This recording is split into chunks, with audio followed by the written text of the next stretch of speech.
मैं आपका आभार व्यक्त करता हूं कि आज राजस्थान के इतिहास में, इस पवित्र सदन के इतिहास में एक इतने महत्वपूर्ण विषय पर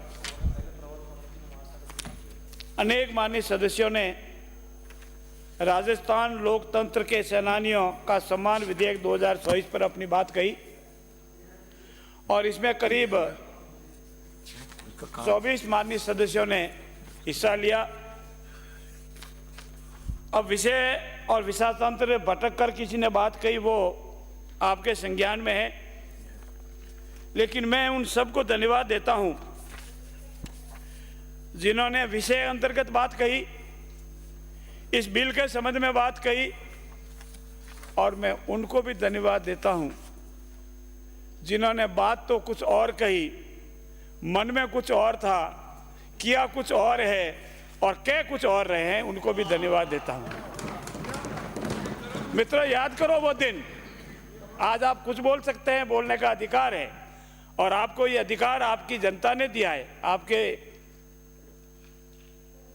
जनता के इस अधिकार पर आप जो जो बोले हैं, कृपया खुद जाके विचार करना कि लोकतंत्र के उन सेनानियों को जो अपने लिए नहीं जेल गए, उनका खुद का उसमें कोई दोष नहीं था, उन्होंने कोई अपराध नहीं किया था, उन्होंने तत्कालीन किसी कानून को भंग नहीं किया था, लेकिन एक कालखंड आया, एक ऐसी काली रात आई, उस रात में एक ऐसा आदेश पारित हुआ कि पूरे देश को जेल में परिवर्तन कर दिया गया था। पूरा देश जेल में जेल खाना बना दिया गया था। हम उस संबंध में बात करने के लिए आज आए। अगर आपको ये लगता है, मेरे जितने भी प्रतिपक्ष के साथी बैठे, मैं उनसे आज निवेदन करता हूं, अपनी अंतरात्मा को जाके घर जाके देख लेना, अपनी अंतरात्मा से पूछना। अगर आपको लगता है कि 21 तारीख की रात को जो इमरजेंसी लगी थी, जो स्वतंत्रता सेनानियों को जेल में डाला था, जो जनप्रतिनिधियों को जेल में डाला था, मैं अभी आपका उसका जिक्र करूंगा, जिन समाचार पत्रों पर प्रतिबंध लगा दिया गया था, अगर आप उसको ठीक मानते हैं तो आपकी जनता को विचार करना पड़ेगा कि हम किस जनप्रति को जीता करके कहां भेजा है। हाँ, हो सकता है आप हमारे विषय से, हमारे मत से समर्थित नहीं हो, ये बात सही है, लेकिन यहां बोलते बोलते किसान आंदोलन, एमएसपी, समर्थन मूल्य और बिजली, मणिपुर, माननीय अध्यक्ष महोदय, मुझे आज आश्चर्य हो रहा था कि किस बिल विधेयक पर हम चर्चा कर रहे हैं और जो माननीय सदस्य व्यवस्था का प्रश्न उठा रहे हैं। मैं उनसे आज निवेदन करना चाहता हूं कि आपका आत्मा कहां चली गई थी जब इतने सारे बोल रहे थे, और जब हमारे विधायक बोल रहे थे तब आपको व्यवस्था का प्रश्न याद आ रहा था, अपने साथी बोल रहे तब आपकी व्यवस्था कहां गई थी। व्यवस्था का प्रश्न। माननीय अध्यक्ष महोदय, मेरा यह भी निवेदन है, स्कोप ऑफ डिबेट 86 पेज पे आप देखिए। मेरा निवेदन यह भी है, बार-बार क्या ये मैंने व्यवस्था दी, माननीय सदस्य मैंने व्यवस्था दे दी।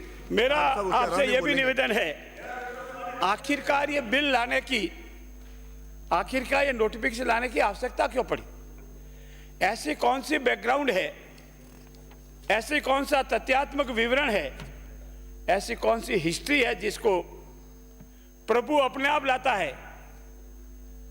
माननीय अध्यक्ष महोदय, ये आज का ही दिन, आज का ही 21 मार्च क्यों स्वतः ही अपने आप इस राजस्थान की विधानसभा में आया? और आज से पहले ठीक 50 साल पहले इसी 21 मार्च 1977 को इस देश ने इस काले दिवस का अंतकार हुआ था और स्वतंत्रता के खुले आचरण में सांस ली थी, और आज ये दिन आया है तो प्रभु अपने आप करता है। और जो प्रभु को नहीं मानते हैं, जो उसमें विश्वास नहीं करते हैं, उनको ऐसा ही सबक मिलता है जैसा अब मिला गया है। माननीय अध्यक्ष महोदय,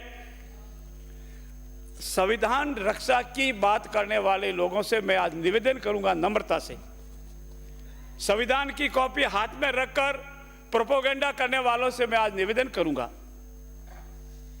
कि अगर माननीय इलाहाबाद उच्च न्यायालय ने कोई निर्णय पारित कर दिया, आज तक होता आया है, हमारे आपके खिलाफ भी हो सकता है, हमारे खिलाफ भी, किसी के खिलाफ, कोई चुनाव जीता हो, कोई चुनाव हारा हो, रिट याचिका हुई हो और रिट याचिका स्वीकार हो गई हो, और रिट याचिका स्वीकार होने के उपरांत एक विश्वव्यापी जननेता का, राजनारायण जी का कोई उद्बोधन आया हो और उद्बोधन के बाद में आपको ये लगे कि अब हमारी कुर्सी के चारों पैर हिल गए हैं और आप जो एक्शन ले रहे हैं उसके बारे में आज आपसे निवेदन करूंगा।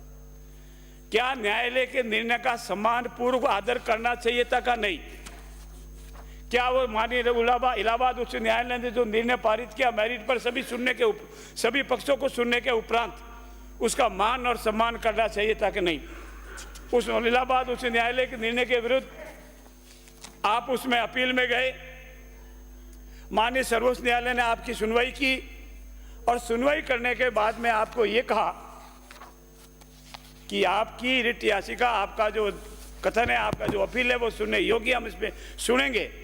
और उन्होंने आपकी प्रार्थना पर यह आदेश दिया कि आप पार्लियामेंट में अपीयर हो सकते हैं लेकिन वोट नहीं दे सकते। उसके बाद उस निर्णय को नहीं मानने का कारण क्या है वो मैं आज आपसे जानना चाहता हूं। क्या आप संविधान में विश्वास करते हैं तो न्यायिक प्रक्रिया में विश्वास नहीं करने का क्या कारण था, यह भी मैं आज से जानना चाहता हूं। इलाहाबाद उच्च न्यायालय को निर्णय को नहीं माना, माननीय सर्वोच्च न्यायालय के निर्णय को नहीं माना और आपातकाल जैसा काला कानून और किस तरह से किया गया वो आज आपके सामने है। 12 जून को इलाहाबाद हाईकोर्ट का फैसला आया, उसमें विपक्षी पक्षकार श्रीमती इंदिरा गांधी जी के चुनाव को अवैध माना गया और ये कहा गया कि चुनावों में भयंकर धांधली की गई है, चुनावों में इस तरह से ये अनियमितता की गई है और उस चुनाव को अवैध रद्द कर दिया। अगर आप संविधान में विश्वास करने वाले होते तो कहते ठीक है साहब, आपका फैसला हुआ, हम आइंदा चुनाव लड़ लेंगे या जो भी हमारा वो लड़ लेंगे, या इससे सर्वोच्च न्यायालय का फैसला आ जाता, उसका इंतजार कर लेते। इतना ही नहीं, माननीय अध्यक्ष महोदय, राजनारायण जी आपने अभी बहुत आरोप लगाए हमारे ऊपर आपकी पार्टी को फायदा देने के लिए, पर मैं निवेदन करना चाहता हूं जो पूरी ध्यान से सुन रहे हैं आज, राजनारायण जी किसकी पार्टी के थे? राजनारायण जी का जो नेता थे वो कौन सी पार्टी के थे?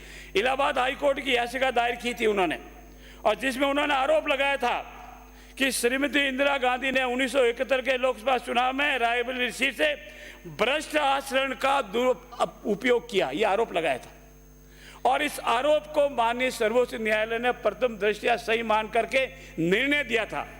मैं आपसे जानना चाहता हूं क्या उसके बाद भी आप कहोगे संविधान की रक्षा करने वाले लोग हैं? 12 जून को 1975 क्या हुआ? 12 जून 1975 को न्यायमूर्ति जगमोहन सिन्हा ने ऐतिहासिक फैसला सुनाया था और हमारे 3 वरिष्ठ न्यायाधिपति थे जिनका सर्वोच्च न्यायालय में होना था, वो आपने नहीं होना दिया। संविधान की रक्षा करने वाले और संविधान हाथ में लेकर फिरने वालों से मैं तीसरा सवाल पूछना चाहता हूं, क्यों उनको डिबार किया गया था? इसीलिए कि उन्होंने फैसला आपके खिलाफ कर दिया था। उन्होंने फैसला आपके खिलाफ नहीं किया था, आपके आचरण के खिलाफ किया था, जो अनियमित अपराध उसके खिलाफ किया था, न्याय के अनुसार किया था, संविधान के अनुसार किया था। मैं ये भी जानना चाहता हूं माननीय अध्यक्ष महोदय, आपके पक्ष में कर रहे हैं, वो राज्यपाल बन रहे हैं। माननीय प्रतिपक्ष के नेता टीकाराम जी जूली साहब, संविधान में विश्वास करने वाली, लोकतंत्र में विश्वास करने वाली ये भारतीय जनता पार्टी की पार्टी है, न किसी व्यक्ति में विश्वास करती है और न किसी और में विश्वास करती है। लोकतंत्र में विश्वास करने वाला हर व्यक्ति को मौका मिलता है, उसमें भजन लाल भी मुख्यमंत्री बन सकता है और जोगाराम पटेल भी संसदीय कार्य बन सकता है। हम एक परिवार की लोक लोकप्रियता नहीं करते, एक परिवार को नतमस्तक नहीं होते, काम करते हैं और अपना मौका मिलता है। आपके यहाँ तो क्या होता है वो आपके सामने मैं नहीं बोलूंगा, आप मुझे छेड़ो नहीं तो आपके पास वाली कुर्सी से क्या दर्शी था, अब आप कितने खुश हो रहे हो पास वाली कुर्सी पे अदर्शी होने के बाद, इसलिए मेरे को मत छेड़ो, आप सारा पत्ते खुल जाएंगे, मुश्किल हो जाएगी आपकी। मेरा दूसरा निवेदन यह भी है माननीय अध्यक्ष महोदय, प्रधानमंत्री पद छोड़ने का आदेश नहीं दिया लेकिन उनकी वैधता पर सवाल उठाए और इसी के कारण जो आज की हमारी न्यायपालिका में कृष्ण VR कृष्ण अय्यर जैसा जज और उन्होंने फैसले में दिया स्थगन आदेश, जैसा मैंने उसका जिक्र किया अभी आपके सामने। उसके उपरांत जेपी आंदोलन हुआ, विरोध हुआ, और विरोध के कारण ही अराजकता का माहौल बता करके झूठ मूठ में कोई अराजकता नहीं, शांति व्यवस्था, लोकप्रिय नेता, उसके उपरांत उन्होंने सबको जेल में डालने का कार्रवाई प्रारंभ की। और उसी की कालावधि, उसी की अवधि से, उसी के परिणाम से ये मैं आज आपके सामने बोलने के लिए खड़ा होता हूं। अगर आपकी चली होती तो शायद मैं आज बोलने के लिए खड़ा भी नहीं होता, और आपका भी क्या होता शायद पता नहीं होता। माननीय अध्यक्ष महोदय, भारत के इतिहास में 25 जून 1975 के उस दिन को हमेशा एक काले अध्याय के रूप में जाना जाएगा। इसी दिन तत्कालीन प्रधानमंत्री श्रीमती इंदिरा गांधी ने देश में इमरजेंसी लगाई और बाबा साहब अंबेडकर द्वारा निर्मित संविधान पर प्रचंड प्रहार किया था। आप बाबा साहब का नाम बार बार लेते हो, संविधान का नाम बार बार लेते हो, मैं इसी का आपका जवाब दे रहा हूं। भारत की पहचान पूरी दुनिया में लोकतंत्र की जननी के रूप में जानी जाती थी, पर आपने उस पर काला धब्बा लगाया। तो भारत में हमेशा लोकतंत्र मूल्यों और वाद संवाद का संवर्धन हुआ करता था, हमेशा लोकतांत्रिक मूल्यों की सुरक्षा की गई, हमेशा उन्हें प्रोत्साहित किया गया। ऐसे भारत पर श्रीमती इंदिरा गांधी द्वारा तानाशाही थोप दी गई, भारत के लोकतांत्रिक मूल्यों को कुचला गया और अभिव्यक्ति की आजादी का गला घोटा गया। इसीलिए ये आज का विधेयक आपके सामने लाने की जरूरत पैदा हुई। माननीय अध्यक्ष महोदय, जब हमारे लोग बोल रहे थे, जब कह रहे थे विषय से बाहर है, अब आप आपातकाल पे बोल रहे हो, बिल पे बोल रहे हो, ये तो बता दो। हाँ, ये बता रहा हूँ। हाँ। ये लोकतंत्र सेनानियों का बिल क्यों आया? ये लोकतंत्र सेनानियों का बिल क्या आया? इसका एम एंड ऑब्जेक्ट में क्या लिखा हुआ है? माननीय अध्यक्ष महोदय, प्रतिपक्ष के नेताजी, समय निकालकर राजनीति छोड़कर इसको पढ़ा तो करो कभी कभी। ये एम एंड ऑब्जेक्ट में लिखा हुआ है, ये एम एंड ऑब्जेक्ट में लिखा हुआ है। चलो चलो, इमरजेंसी के दौरान भारत के नागरिकों के अधिकार नष्ट कर दिए गए, नागरिकों से उनकी आजादी छीन ली गई, और वह दौर था जब विपक्षी नेताओं को जेलों में बंद कर दिया गया था, पूरे देश को जेल खाना बना दिया गया था। तब तानाशाही सरकार ने मीडिया पर अनेक पाबंदियां लगा दी थी और न्यायपालिका की स्वतंत्रता पर अंकुश लगा दिया था। बोलने की स्वतंत्रता बंद, न्यायपालिका की स्वतंत्रता बंद, पत्रकारिता का स्वतंत्रता बंद, और जो बोले वो जेल में। इमरजेंसी का वह समय हमारे देश के इतिहास में एक अन्याय काल था, एक काला दिन था, एक काला कालखंड था। इमरजेंसी लगाने के बाद उस समय के कांग्रेस सरकार के कई ऐसे निर्णय किए जिन्होंने हमारे संविधान की भावनाओं को कुचलने का काम किया, क्रूर और निंदनीय। Maintenance of international security act यानी मिसा लगा दिया। बदलाव कर कांग्रेस पार्टी ने सुनिश्चित किया, माननीय प्रतिपक्ष के नेता, ये सुनिश्चित किया कि हमारी अदालतों में मिसा के तहत गिरफ्तार लोगों को न्याय नहीं दे पाए, जमानत नहीं मिल पाए। मीडिया को सच लिखने रोकने के लिए parliamentary proceeding protection of publication relief act live press council की स्वतंत्रता को बंद कर दिया गया।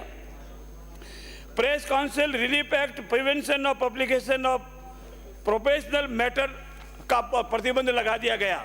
इतना ही नहीं, माननीय अध्यक्ष महोदय, आपसे निवेदन करना चाहूँगा, इस काले कालखंड में संविधान का 38वां, 39वां, 40वां, 41वां, 42वां संशोधन किया। कांग्रेस सरकार द्वारा किए गए इन संशोधनों का लक्ष्य था कि सारी शक्तियां हमारे पास ही रहे, एक व्यक्ति के पास आ जाए, एक नेता के पास आ जाए, न्यायपालिका का नियंत्रण हो, संविधान पर मूल सिद्धांत ही खत्म कर दिए जाए। ऐसा करके नागरिकों के अधिकार को दमन किया गया और लोकतंत्र के सिद्धांतों पर आघात किया गया। और इसीलिए माननीय अध्यक्ष महोदय, ये उस वक्त के जो स्वतंत्रता सेनानी है, उन्होंने जो त्याग किया, तपस्या की, उसी के परिणाम है कि आज हम जीवित हैं और बोल रहे हैं। माननीय अध्यक्ष महोदय, इतना ही नहीं, तत्कालीन प्रधानमंत्री इंदिरा गांधी ने कमिटेड ब्यूरोक्रेसी और कमिटेड जुडिशरी, मैं जो वर्ड यूज कर रहा हूं, मैं सभी माननीय सदस्यों से निवेदन करूंगा, कभी जाके देखे घर जाकर, कमिटेड ब्यूरोक्रेसी और कमिटेड जुडिशरी की बात कही, जो किसी भी लोकतंत्र के विरोध का उदाहरण है। इमरजेंसी अपने साथ ऐसी असामाजिक और तानाशाही भावनाओं से भरी हुई भयंकर कुरीतियां लेकर आई, जिसे गरीब, दलित और वंचितों को जीवन तबाह कर दिया था। मैं आपको विश्वास दिलाता हूँ, मेरी बात पर विश्वास करें। उस वक्त मैं कॉलेज स्कूल से निकल के कॉलेज में गया ही था। जब मैं गांव गया, बाजरी बहुत बड़ी बड़ी खड़ी थी, उस समय का था, और लोग करके बाजरी के 15-15 दिन तक बाजरी के अंदर ही रहते वही चुपते। तो मैंने पूछा कारण क्या है, इस घर पे क्यों नहीं रह करके वहां जाकर के फसल में रात को क्यों रहते हैं? तो बताया है कि नसबंदी कर देते। मैं नसबंदी क्यों करते हैं? आपको तो अभी शादी भी नहीं हुई है, आप तो कुंवारे हैं। कि वो कोई नहीं देखते हैं, वो तो पकड़ा और किया, टारगेट पूरा करना है, ये इसीलिए की बातें हैं, ये मेरी खुद की देखी हुई बातें हैं। माननीय अध्यक्ष महोदय, वर्ष 1975 से आप वहीं रहे या घर गए? आप वहां रहे या घर गए? ईमानदारी से बताना। मैं तो कॉलेज गया। हाँ तो फिर देख लो, कॉलेज गए तो इसे गलत आरोप मत लगाओ, आप खुद ही कॉलेज जा रहे हो। तो फिर दोनों इमरजेंसी के दौरान लोगों को कांग्रेस सरकार धोबी की जबरन थोपी गई अनिवार्य नसबंदी, शहरों पर अतिक्रमण याद कर लेना। अगर मैं आज कोई सत्य हो मेरी बात को, जोधपुर का घंटाघर मैदान, छोटे छोटे व्यापारी वर्षों से पीढ़ियों से दुकानें लेकर बैठे थे, इमरजेंसी में दौरान उनको इस तरह से तहस नहस किया गया, आज तक नहीं वो संभल पाए, आज तक नहीं संभल पाए। नसबंदी आज दिन तक, आज ही लोग याद करते हैं नसबंदी का नाम दे। किसी माननीय सदस्य ने बताए नसबंदी के 3 दलाल, जो भी नाम दिया, मैं तो किसी का नाम भी नहीं लेता। नसबंदी के 3 दलाल कौन कौन थे भाई? अब सारे वो तो भगवान को प्यारे होंगे, उम्र आएगी तो जाएगी। नाम पर मनमानी सरकारी कुरीतियों को जेल लपड़ा। मैं निवेदन करना चाहता हूं माननीय अध्यक्ष महोदय, और इसी वजह से ये लोकतंत्र की हत्या हुई, इसीलिए कानून लाना पड़ा। मैं दूसरा जो निवेदन करना चाहता हूं विशेष रूप से, आप याद करना जयनारायण जेपी के नाम से संपूर्ण क्रांति को हिला के रख दिया था उन्होंने। तत्कालीन सरकार, आतंकवादी सरकार, तत्कालीन जो भी किस तरह से निर्णय लेने सरकार को हिला कर रख दिया। उनके साथ कौन था? ऐसे आम जन थे, कोई राजनीतिक दल नहीं था, आम जन थे। जहां वो पटना में उनकी रैली याद करो, कभी देखो इतिहास में जा करके कि उसका पटना की रैली याद करो, उनका अभिभाषण याद करो। ऐसे ही उन्होंने कहा था सिंहासन खाली करो, जनता आ रही है। याद है कि नहीं है? सिंहासन खाली करो, जनता आ रही है, और उसी का परिणाम आज है कि वो सिंहासन खाली हो गया। वो जो भी परिणाम हुए वो भुगत लिए। आपको याद होगा कि अभी आपने कहा था कि प्रचंड जीत के साथ श्रीमती इंदिरा गांधी 1980 में वापस आई थी। याद करो दिन 1977 में पूरे उत्तर भारत में सिवाय एक नाथुराम जी मिर्जा के सिवाय पूरे उत्तर भारत में आपका चूपड़ा साफ हो गया था। वो क्यों नहीं याद करते हो? वो भी बता रहा हूं, अभी तो क्या, अभी तो शुरू हुआ हूं। जयप्रकाश नारायण जी इंदिरा गांधी के तानाशाही के विरोध करने का नारा दिया। यह संपूर्ण क्रांति का प्रमुख आंदोलन का रंग बना था। मित्रों, माननीय अध्यक्ष महोदय, यदि सरकार मुझे गिरफ्तार, उन्होंने क्या कहा था? यदि सरकार मुझे गिरफ्तार करना चाहती है तो मैं इसके लिए तैयार हूं, लेकिन मैं लोकतंत्र को मरने नहीं दूंगा। मैं लोकतंत्र को, यह है जयनारायण जी का कहा हुआ नारा। अटल बिहारी वाजपेयी थे, तत्कालीन विपक्ष में थे, और उन्होंने बोलना शुरू किया तो क्या कहा था? याद रखो, भारत माता की जय बोलना अगर अपराध है तो मैं ये अपराध बार बार करूंगा। और हम भी आज कह रहे हैं भारत माता की जय बोलना अपराध है तो हम बार बार करेंगे, भारत माता की जय बोलेंगे। तानाशाही का आपातकाल के दौरान वाजपेयी जी को भी गिरफ्तार किया, जेल में डाला गया। तानाशाही का निश्चित, क्योंकि लोकतंत्र कैद नहीं किया जा सकता था। श्रीमती इंदिरा गांधी का आलोचना करते हुए बयान दिया था। लाल कृष्ण आडवाणी को जेल में डाला था। स्वतंत्रता सेनानी में क्यों बने? मैं निवेदन माननीय अध्यक्ष महोदय, ये जनप्रतिनिधियों के अलावा जो हमारा प्रेस मीडिया था, जो लोकतंत्र का चौथा स्तंभ है, जिसकी आप दुहाई देते हैं, राम नायक गोयका पत्रकारिता का काम के सत्ता सवाल ने पूछा था, उनकी साथ चापलूसी नहीं करूंगा। लिखूंगा तो निर्भीक पत्रिका से लिखूंगा, इंदिरा गांधी की चापलूसी नहीं करूंगा। इंडियन एक्सप्रेस से उन गिने चुने अखबारों में से कहा था जिसको आपातकाल का करोड़ विरोध किया था। कुलदीप नैयर, अभी किसी माननीय सदस्य ने उनका नाम भी लिया था, कुलदीप नैयर का। कुलदीप नैयर ने कहा था, हमने वो दौर देखा है जब एक कलम की स्याही को जंजीरों में जकड़ दिया गया था, वो दौर पे ये कुलदीप नैयर का था। आपातकाल दौरान प्रेस पर लगी सेंसरशिप को बयान दिया मोरारजी देसाई ने कहा था, आपातकाल भारतीय लोकतंत्र का सबसे बड़ा आघात था, लेकिन ये जनता की शक्ति थी जिसने उनको उखाड़ फेंक दिया और अब मोरारजी देसाई के नेतृत्व में पुनः सरकार बनी। मित्रों, बीबीसी में, अंतर्राष्ट्रीय मीडिया में, इन सब के लिए भी उन्होंने लिखा कि ये आपातकाल है, ये काला दिवस था। मैं इस मौके पर इतना भी निवेदन करूंगा, माननीय अध्यक्ष महोदय, इस निर्णय के विरुद्ध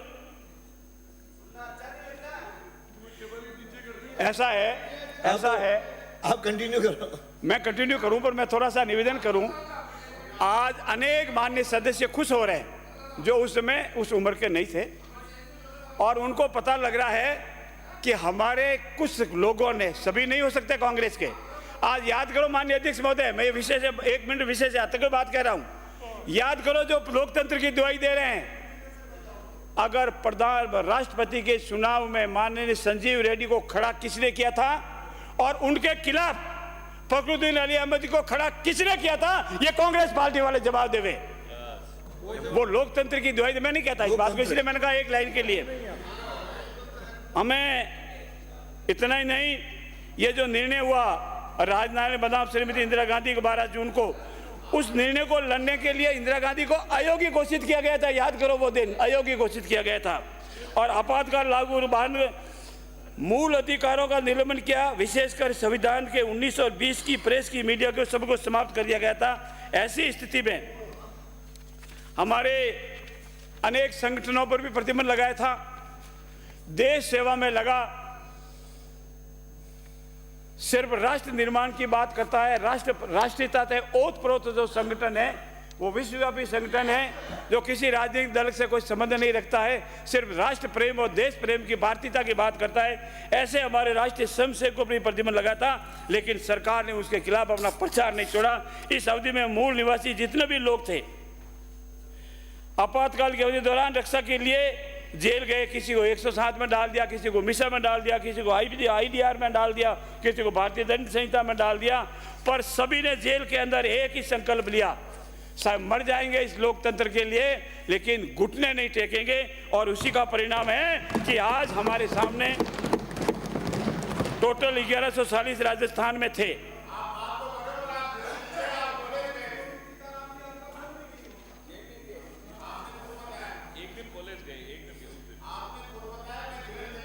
मैं कॉलेज गया था। मैंने जेल की बात ही नहीं की, मैं तो आपके इमरजेंसी में जो नसबंदी में रात को फेलों में सो रहे थे उनकी बात की है। और मुझे पूर्ण विश्वास है आप ही कहीं नहीं कहीं किसी फसल में छुप करके बचे होंगे, ये मेरा पूर्ण विश्वास है, नहीं तो आप ही अंदर ही होते। ये मुद्दे से नहीं भटकने वाले। चलो, नेता प्रतिपक्ष कितनी कोशिश करो, ये मुद्दे से नहीं भटकने वाले। आप मुद्दे पे बोलते रहो। राज्य में वर्ष 2008 में हमारी सरकार ने 12 सितंबर 2008 को प्रथम बार लोकतंत्र सेनानियों के सम्मान देने हेतु राजस्थान मिसा वो DRI बंदियों को पेंशन के नियम बनाए 2008 में। और आपने क्या कहा अभी बताऊंगा। तत्कालीन कांग्रेस सरकार ने मंत्रिमंडल की आज्ञा 38/2009 द्वारा दिनांक 16/9/2009 को राजस्थान मिसा और DRI पेंशन बंदियों का निरस्त कर दिया। क्या कारण था, क्या आधार था, क्यों किया? सिर्फ इसीलिए कि ये लोग लोकतंत्र के सेनानी हैं, इन्होंने भयंकर तकलीफ सही है, जेल में रहे हैं, प्रेस की आवाज तो उठाई है, आजादी की आवाज उठाई है, लोकतंत्र की आवाज उठाई है, इसीलिए ना। साथ ही साथ सेनानी नियम 2000 निरस्त करने का निर्णय लिया गया। तत्पश्चात हमारी सरकार ने आदेश दिनांक 14/3/2000 से इन नियमों को पुनः दिनांक 1/2/4 से प्रभावी किया गया। माननीय अध्यक्ष महोदय, ये DRI बंदियों को पेंशन 2008 में 3 बार 4 बार थोड़े से जो डेवलपमेंट हुए। 28/2/2014 को लोकतंत्र सेनानी व दिवंगत लोकतंत्र सेनानी की पत्नी पति को 12,000 रुपये मासिक पेंशन का प्रावधान एवं रुपये 1200 चिकित्सा सेवा नगद देने का और 30 अप्रैल 2014 तक प्राप्त आवेदनों पर 1 जनवरी 2014 से पेंशन लागू की गई। उसके बाद 28/12/2017 14 के बाद सीधा 17 लोकतंत्र सेनानी के संबंध में शासकीय अभिलेख उपलब्ध न होने पर स्वयं का शपथ पत्र मान्य किया, लेकिन उसके साथ निरुद्ध रहे 2 निशाबंदियों द्वारा आवेदक के कैद में रहने की अवधि तक युक्त प्रमाण पत्र व लोकसभा विधानसभा के भूतपूर्व वर्तमान सदस्य का प्रमाण पत्र साथ लगाने पर सफिशिएंट मान लिया। 4/7/2018 मीसा व डीआरई कानून के अलावा सीआरपीसी की धारा 107, 116, 151 आपातकाल के दौरान 1 माह तक निरुद्ध रहे व्यक्तियों को भी ये इसके लिए पात्र माना गया, पेंशन के पात्र माना गया। नियमों के अंतर्गत राष्ट्रीय पर्व 26 जनवरी, 15 अगस्त वाले होने वाले राष्ट्रीय समारोह में इनको सम्मान के साथ सम्मानित करने का और उन्हें समारोह में बुलाने का निर्णय लिया गया। और लास्ट में 23/8/2018 लोकतंत्र सेनानी व दिवंगत लोकतंत्र सेनानी की पति को रुपये 20,000 मासिक पेंशन का प्रावधान एवं रुपये 4,000 मासिक शिक्षा का प्रावधान किया गया। लोकतंत्र सेनानियों का राजस्थान राज्य पथ परिवहन निगम लोकल एवं एक्सप्रेस बसों में निःशुल्क यात्रा का प्रावधान किया गया। और अंत में माननीय अध्यक्ष महोदय, इस एक्ट में मोटे मोटे तौर पर जो प्रावधान है जिसको हम लेके आए, राजस्थान लोकतंत्र सेनानियों के सम्मान विधेयक 2024 में लोकतंत्र के सेनानी जो भी है उनको जीवन काल के लिए सम्मान राशि, चिकित्सा सहायता, निःशुल्क परिवहन सुविधा, राष्ट्रीय उत्सव और जिला मजिस्ट्रेट द्वारा सम्मानपूर्वक आमंत्रित करने के ये मोटे मोटे प्रावधान है। लोकतंत्र सेनानी की मृत्यु होने पर दिवंगत सेनानी की पत्नी या पति को विधेयक के निम्न सुविधा उपलब्ध है: जीवन काल के लिए सम्मान राशि, चिकित्सा सहायता। और मैं आज अनेक माननीय सदस्यों ने ये बात रखी है कि लोकतंत्र सेनानी की मृत्यु के बाद उसके पति या पत्नी को भी जो ट्रांसपोर्टेशन सहायता है वो उपलब्ध कराई जाए, इस बारे में विचार किया जाएगा। समान राशि, चिकित्सा राशि, निःशुल्क परिवहन सुविधा की मंजूरी के लिए धारा 7 में एक समिति का गठन करने का प्रावधान किया है और इस आवेदन पर जो नियमानुसार देने का है वो प्रावधान है। माननीय अनेक सदस्यों ने अपनी अपनी बात रखी है और तारासन जी जो उदयपुर शहर से माननीय सदस्य आते हैं उन्होंने टोल मुक्त करने का अपना प्रस्ताव दिया है। माननीय कालीसर जी सराफ ने अनेक प्रस्ताव दिए हैं और साथ ही साथ उन्होंने अमेंडमेंट भी दिए जिसके बारे में अभी आपसे निवेदन करूंगा। रविंद्र सिंह पाटिल ने पाठ्यक्रम में लोकतंत्र सेनानियों को इतिहास पढ़ाए जाने का भी अपना प्रस्ताव रखा है, अपनी बात कही है। माननीय सगत सिंह जी राजपुरोहित आने वालों ने 3 बातें प्रमुखता से रखी है। लोकतंत्र सेनानी के पति पत्नी को सहसर के साथ उसको अटेंडेंट को भी साथ दिया जावे। लोकतंत्र सेनानी को हवाई यात्रा में छूट दी जावे। लोकतंत्र सेनानी को जेल में रहने की अवधि 15 दिन की जावे। लोकतंत्र सेनानी को आवेदन करने में 90 दिन की सीमा हटाई जावे। इसी तरह माननीय संदीप शर्मा जी, माननीय अनिता जी बदेल ने भी इन्हीं बातों को दोहराया है। माननीय अनुराग जी जीनकर है, केसाराम जी चौधरी, अनिता जाटव है, ऐसे करके कुल 43 माननीय सदस्यों ने अपने अपने प्रस्ताव रखे हैं। मेरा आपसे अनुरोध है कि कुछ बातें जो माननीय सदस्यों ने रखी है, सुविधा उपलब्ध हो रही है ट्रांसपोर्टेशन की, उसमें ट्रांसपोर्टेशन की सुविधा के अगर किसी अटेंडेंट को साथ रखना है या दिवंगत पति या पत्नी को ट्रांसपोर्टेशन की सुविधा देनी है, हम पूरा प्रयास करेंगे। जैसा माननीय कालीचरण जी ने रखा है प्रस्ताव, हम पूरा प्रयास करेंगे कि हमारे जो नियम बनने हैं, इसमें हम नियम बनने का प्रावधान रखा है। अनेक बातें नियमों में आएगी और नियमों में रख करके हम पूरा प्रयास करेंगे। लोकतंत्र के सेनानी हमारे लिए बहुत ही महत्वपूर्ण है। उन्होंने बहुत तपस्या की है, बहुत त्याग किया है, बहुत तकलीफें सही है और वो सिर्फ अपने लिए कुछ भी नहीं, परिवार के लिए कुछ भी नहीं। जिससे अभी जिक्र आया था माननीय राजेंद्र जी गहलोत का, मैं जोधपुर से आता हूँ। कभी कभी इतिहास पढ़ना, उनको घंटाघर से घसीटते हुए, मारते हुए, नाखून उखाड़ते हुए जेल तक ले गए। 1.5 किलोमीटर का रास्ता है हमारे जोधपुर में। आप याद करो उनको, कभी उनके त्याग को, उनकी कितनी आहतनाएं, कितने तकलीफें आपने दी है।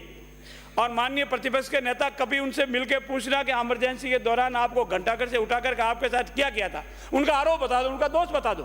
दोष इतना ही है, वो युवा अवस्था में थे कालीचरण जी की उम्र के, उस जमाने में, आज की उम्र के नहीं। हम उसी पीढ़ी के हैं। ये भी उसी पीड़ित है, इन्होंने भी तकलीफें सही है। ऐसे अनेक सदस्य बैठे हैं। साहब मैं तो जवान मान लेता हूं, मेरा क्या जावे। राणो जी के जटे उदयपुर, इन्होंने भी ऐसे अनेक सदस्य, उधर भी है, आज नहीं बैठे यहाँ, ऐसे अनेक सदस्य है। उधर का मतलब उधर। मैं प्रभु से प्रार्थना करता हूं जितने भी हमारे लोकतंत्र सेनानी आज इस संसार में नहीं हैं, उनको प्रभु स्वर्गवास का स्थान दे। और जो लोकतंत्र सेनानी आज दुनिया में है, चाहे वो किसी उम्र के हैं, उनकी दीर्घायु हो, लंबी आयु हो, स्वस्थ शरीर के साथ वो दीर्घायु हो, और हम उनसे प्रेरणा लें कि ऐसा लोकतंत्र पर कोई भी आघात करे तो निर्भीक होकर के कैसे लड़ते हैं, वो लोकतंत्र के सेनानी हैं। उनका सार्वजनिक सम्मान होना चाहिए, ये भी हमारा निवेदन है। मैं आपसे प्रार्थना करता हूं कि हमारा जो ये लोकतंत्र के सेनानियों के सम्मान का विधेयक है, ये हमारा बिल 2008 से बराबर लगातार चल रहा है। ऐसा नहीं है को पहली बार ही आया है। बीच में कांग्रेस ने इसको विड्रॉ किया था, हमने इसको वापस लागू कर दिया। इसलिए माननीय अध्यक्ष महोदय, मेरा आपसे अनुरोध है कि ये बिल में जो जनमत जानने का प्रस्ताव जिन्होंने भी अपने वापस ले लिया, जिन्होंने नहीं लिया है, उनका कोई औचित्य नहीं है। सिर्फ राजनीतिक द्वेषता से बोलने के लिए बोले हैं, उनको समाप्त किया जावे। और जहाँ तक अमेंडमेंट का प्रश्न है, वो स्टेज आएगी तो मैं आपसे निवेदन करूंगा। आपका बहुत बहुत धन्यवाद। प्रश्न ये है